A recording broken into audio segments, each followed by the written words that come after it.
कमलेश और ललित दो भाई थे। एक अमीर था और एक गरीब। कमलेश का घर हमेशा खुशियों से भरा रहता था। उसकी बीवी लीला बहुत प्यारी, समझदार और दयालु थी। उनकी एक प्यारी गुड़िया जैसी 10 साल की बेटी भी थी, मायरा।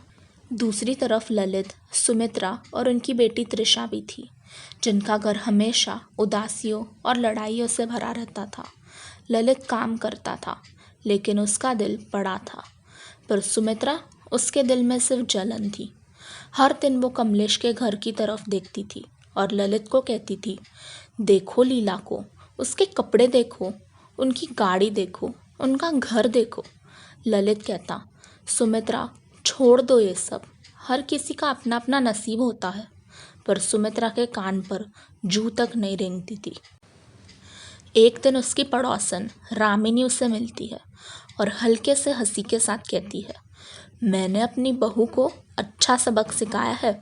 बाबा के दिए हुए नुस्खे ने तो कमाल कर डाला।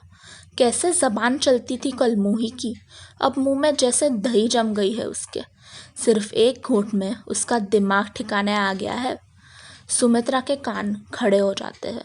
बाबा कहाँ मिलेंगे? रामिनी एक पते पर एड्रेस लिख कर देती है। सुमित्रा रामिनी के दिए हुए पते पर पहुंचती है। अजीब सा माहौल था, जले हुए धूप की बदबू। बाबा मुस्कुराता है, बताओ क्या चाहिए? सुमित्रा कहती है, मुझे कमलेश और उसकी फैमिली का नाश चाहिए। उनकी खुशियाँ मेरी आंखों में जहर बन गई है। बाबा एक काली बोतल देता है। ये पानी नहीं, श्राप है। उनके खाने में मिला देना, सब कुछ बर्बाद हो जाएगा।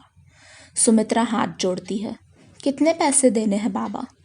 बाबा कहता है, पैसे नहीं चाहिए, जब तू उनका नाश देखेगी तब मेरी एक इच्छा पूरी करनी होगी तुझे। सुमित्रा बिना सोचे समझे हाँ कर देती है।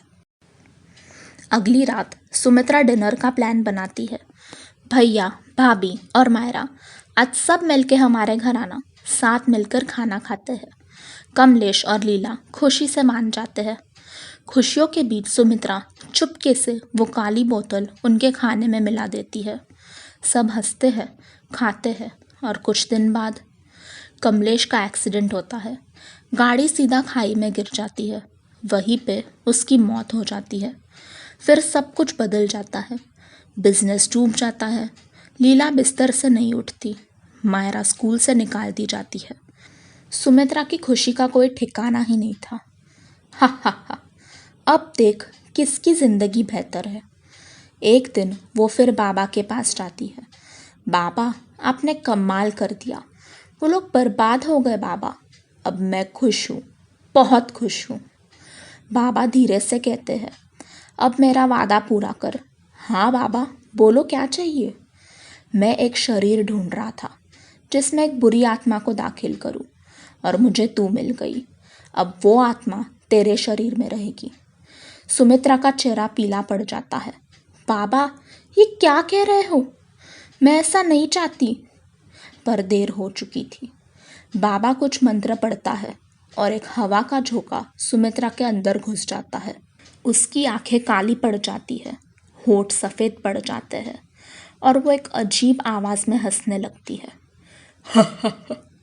ये शरीर अब मेरा हुआ।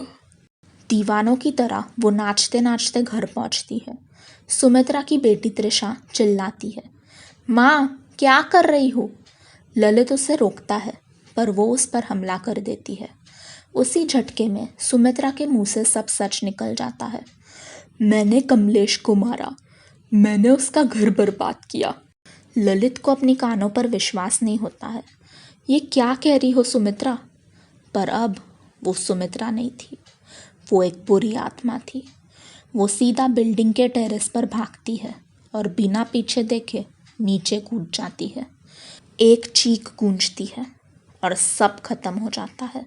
अक्सर हम दूसरों को बर्बाद करने निकलते हैं, लेकिन भूल जाते हैं श्राप हमेशा उसी को लगता है जिसके दिल में जलन होती है।